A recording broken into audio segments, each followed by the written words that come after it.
안녕하세요. 반갑습니다. 오늘은 서울대 수시 문과 면접에 대해서 말씀드리겠습니다. 자, 서울대 수시 중에 기본적으로 기회균형 전형도 있지만 오늘은 지역균형 면접 그리고 일반 전형 면접 이 두 가지에 대해서만 말씀을 드리겠습니다. 지역균형 면접 같은 경우에는 제출 서류를 토대로 서류 내용과 학업 소양을 확인한다.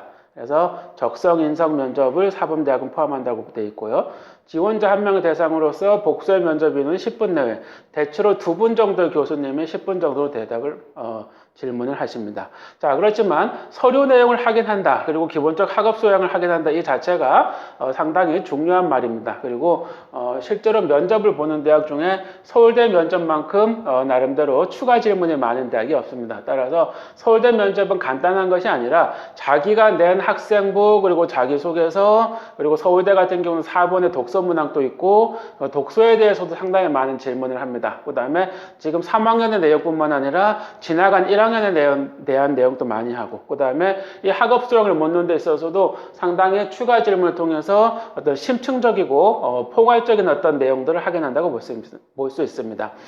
예를 들어서 후기를 통해서 확인하면 지원 동기 같은 거는 사실 어느 학교 면접을 보더라도 기본적으로 한다고 볼 수 있습니다. 자, 그런데 생기부와 자소서에 기재된 내용 나름대로 그 내용의 구체적인 부분들을 물어볼 수도 있습니다.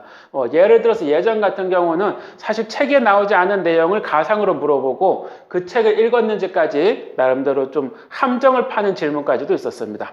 자, 그 다음에 내가 수학을 배운다면 어디까지, 그리고 어디까지 배울 것인가, 이런 질문, 구체적인 질문. 그 다음에 독서 과정 같은 경우 1학년 때 읽었던 책에 대해서도 가장 기억에 남는 부분을 나름대로 물어보고, 그래서 예전에 자기가 낸 서류, 그래서 서류 70 면접 30으로 뽑게 되는데 서류 70에서 나름대로 뽑히기 위해서, 선발되기 위해서 상당히 어려운 내용들을 포함시켜서 낸다면 그 내용들은 사실은 면접에서 상당히 많이 확인이 될 수 있습니다. 따라서 본인이 낸 서류에 대해서 확인할 수 있는 정도의, 책임질 수 있는 정도의 그런 어떤 준비를 해야 된다고 볼 수 있습니다. 자, 또 하나의 예를 보면 인문광역 면접 표기 같은 경우 자소서 1번에 나온 내용을 물어보고 있습니다. 그래서 예를 들어라. 자, 그러면 새롭게 해석했다고 했을 때 어떤 한시를 어떻게 했는지까지 구체적으로 예를 들어서 해줘야 됩니다. 단순히 자소서 1번에 쓴 걸로 끝나지 않습니다.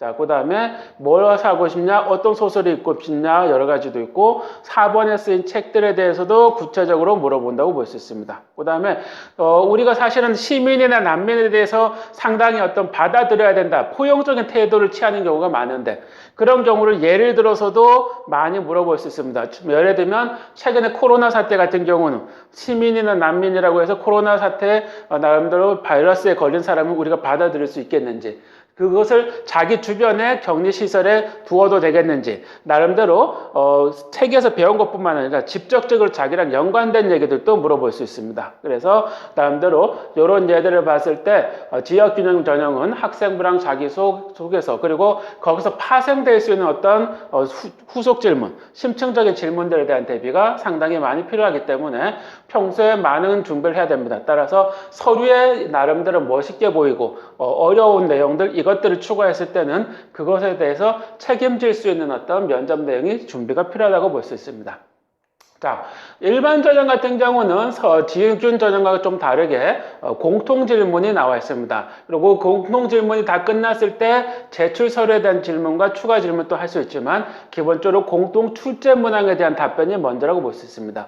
기본적으로 30분 준비를 하게 되고 15분 답변을 하게 됩니다. 그런데 학부에 따라서 문제 유형이 조금 다르죠. 인문대학 그리고 경제학부를 제외한 사과대, 그리고 사범대, 소비자 아동 중에 아동가족학, 이쪽은 인문학, 사회과학 제시문이 나올 수 있습니다. 또 영어나 한자, 최근에 많이 등장하진 않지만 그래도 종종 한 제시문 정도는 나오고 있습니다. 그 다음에 인문학, 사회과학 제시문이 한 파트씩, 그래서 한 세트 한 세트 2개 정도 세트를 푼다고 볼 수도 있습니다.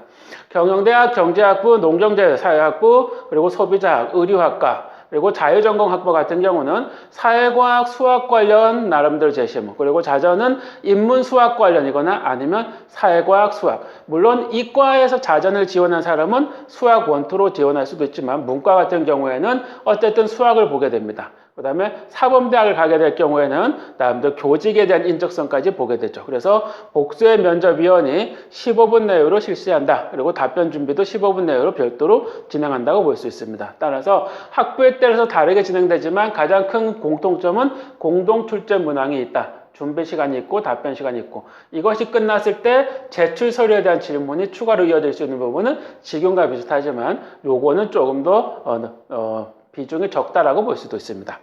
자, 기본적으로 2019학년 문제를 간단하게 살펴보시면 나름대로 제시문 보통 2개, 인문학 제시문이죠. 인문학 제시문 한 세트만 푸는 건 아닙니다. 나름대로 사회과학 제시문까지 한 세트 이렇게 푼다고 볼 수도 있죠. 자, 어쨌든 이 인문학 문제는 지금 아까 말씀드렸듯이 요 지원 단위를 지원한 학생들을 대상으로 실시하게 됩니다. 자, 문제를 보시면 알겠지만 지금 예술작품이나 고전을 대하는 태도에 대해서 이것이 나름대로 전체의 공통주제라고 볼 수 있습니다. 자, 그래서 예술이나 고전을 대할 때 어떤 태도를 취하는가?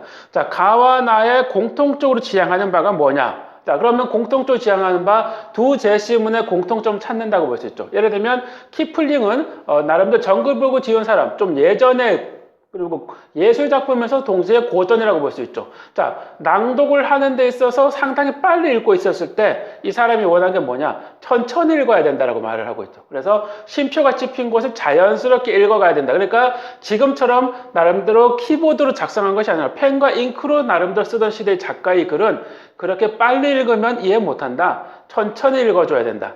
그 사람이 봤던 그 새소리와 이런 모든 것들을 느낄 수 있을 만큼 천천히. 그래서 지금은 너무 빠르게 진행되고 있기 때문에 속도를 생각해라. 어찌 보면 예술을 대하고 고전을 대할 때 가의 작가는 나름대로 예전의 사람들의 것을 읽어내기 위해선 현재의 빠름을 넘어서는 그런 어떤 속도 조절이 필요하다고 보고 있고, 자, 그 다음에 나 같은 경우 나름대로 셰익스피어의 작품을 할 때 역시 마찬가지로 비극은 그나마 잘 알려졌기 때문에 어느 정도 인정되지만 희극 같은 경우에는 대사를 전혀 이해하지 못한다. 따라서 최근의 사람들은 셰익스피어의 희극을 재밌게 하기 위해서 그 대사를 살리는 것이 아니라 나름대로 슬랩스틱으로 나름대로 관객을 웃긴다. 따라서 고전을 제대로 이해하지 못하는 상태로 희극을 보여준다는 걸 보임으로써 지금 가와 나의 공통점으로 등장하는 것은 기본적으로 현재의 글 읽기나 현재의 표현 방식에 비판적으로 얘기하고 있습니다. 따라서 비판적인 논평을 하고 있고 나름대로 그 시대의 고전을 살릴 수 있는 너무 현재적 시각으로 감상하면 안 된다라는 거죠. 어쨌든 이 답이 중요한 것이 아니라 공통적으로 지향하는 바가 무엇인지를 찾아내고, 그럼에도 불구하고 꼭 가까이에서 어떻게 나타나는지, 예를 들면 속도를 조절하면서 읽고 이 대사에 집중하면서 희극을 할 수 있는 이런 각각의 다른 부분들, 그럼에도 불구하고 우리가 현재적 시각으로 고전을 수용하는 것에 대해서 문제점을 제기하는 요소들을 이해해야 된다고 볼 수도 있습니다. 자, 2번 문제 같은 경우도 나의 저자가 셰익스피어 희극을 조언한다면 어떤 조언을 할 것인지 이것에 대해서 나름대로 예상을 해보고 거기에 대해서 자신의 경험을 토대로 또 의견을 낼 수 있습니다. 그러니까 가나의 의견을 무조건 받아들일 필요는 없죠. 그렇지만 가와 나가 가지고 있는 견해를 정확히 이해한 후 거기에 대해서 자기의 의견을 또 밝혀야 되죠. 자, 이런 공부를 하기 위해서는 평소에 독서 공부도 많이 해줄 필요가 있고, 그 다음에 학교에서 학생들과 토론 공부를 해주는 것도 좋고, 아니면 발표하는 작업으로 통해서 공동 작업을 하는 것도 좋습니다. 어쨌든 간에 글을 읽을 때 수동적으로 읽는 것이 아니라 이 글 자체를 능동적으로 비판적으로 읽어내고 그 의식을 무조건 받아들이는 것이 아니라 거기에 대한 자기의 생각을 또다시 넣을 수 있는 것. 그래서 이런 준비를 해야 된다는 것이 일반 전형이 가장 큰 특징이죠. 따라서 나름대로 평소에 준비가 많이 필요하다고 볼 수 있습니다.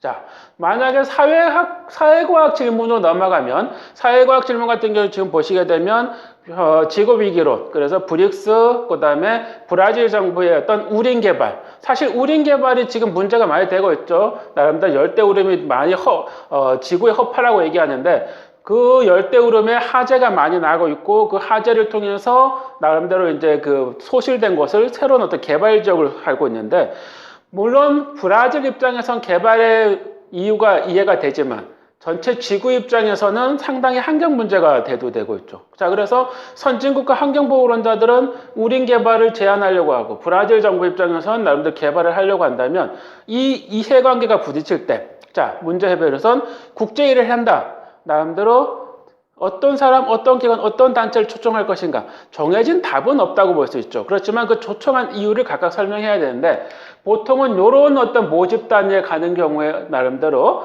제시문이라고 볼 수 있는데, 자, 환경 문제라는 것이 환경이 걸려 있고 그 다음에 정치적인 문제도 걸려 있고 그리고 아마존 지역 사람들 경제적 이익도 걸려 있고 이 사람들에 대해서 우리가 전체적으로 공감하는 것이 무엇인지, 그 다음에 깨끗한 공공재 이것이 보호가 됐을 때 나는 보호를 받을 수 있겠지만 나는 여기에 대한 부담을 지지 않는다라는 부분. 그래서 이런 정치적이고 경제적이고 환경적인 문제, 어떤 공감이 가는 문제, 이 모든 것이 사실 복합적으로 작용한다는 걸 이해해서 이런 이해를 통해서 초청을 해야 되죠. 그런데 모두 초청을 한다. 그게 아니라면 셋을 열거한다는 건 나름대로 우선순위가 볼 수 있다고 볼 수 있습니다. 예를 들면 환경보호론자들은 초청해서 이 환경을 보호하는데 전문적인 관점에서 얼마나 우리가 이걸 알아야 되는지 이해할 수도 있지만, 농민들 입장에서는 환경도 중요하지만 나의 생존권이 달려있다는 문제도 달려있을 수도 있겠죠. 따라서 답은 없지만 그것에 대해서 나름대로 많은 생각을 해볼 수 있죠. 자, 그렇기 때문에 이런 공부도 역시 마찬가지로 평소가 우리가 독서라든가 사회 문제에 대한 고민이라든가, 그래서 이런 고민들을 나눠볼 수 있는 어떤 토론 그리고 발표 수업을 통해서 많은 어떤 실력을 개선해야 된다라고 볼 수 있죠. 자, 그래서 이런 문제들을 통해서 일반 전형에 대한 대비가 필요하다라고 볼 수 있고요. 마지막 하나 넘어갔을 때 아까 말씀드렸듯이 경영이나 경제, 농경제, 자유전공, 그 다음에 소비자학, 그리고 간호학 뭐 이런 경우에는 나름대로 인문 사회 문제에 플러스 수학 문제가 결합될 수 있습니다. 자, 이런 수학 문제를 통해서 나름대로 평소에 자기가 나름대로 수학적인 어떤 능력이 어느 정도까지 있는지 보여줘야 되기 때문에 사실은 수능 문제보다도 좀 어려울 수도 있기 때문에 내가 수학을 잘 하는가 그 적합성을 좀 판단해서 내가 이런 학과를 지원할 건지도 고민해야 될 부분이 있죠. 자, 그렇기 때문에 서울대학교 같은 경우는 당연히 교과 중요하고 학생부 종합의 어떤 학과 적합성, 전공 적합성이 중요하지만 이것을 측정될 수 있는 어떤 면접에 대한 어떤 나의 경쟁력 이것도 확보하는 것이 필요하기 때문에 평소에 많은 부분 기출 문제들을 활용하면서 어떻게 나의 면접 실력을 하고 높일 수 있는지 준비하는 것이 필요하다고 볼 수 있습니다. 자, 오늘 여기까지 서울대학교 수시 문과 면접에 대해서 알려드렸습니다. 네, 감사합니다.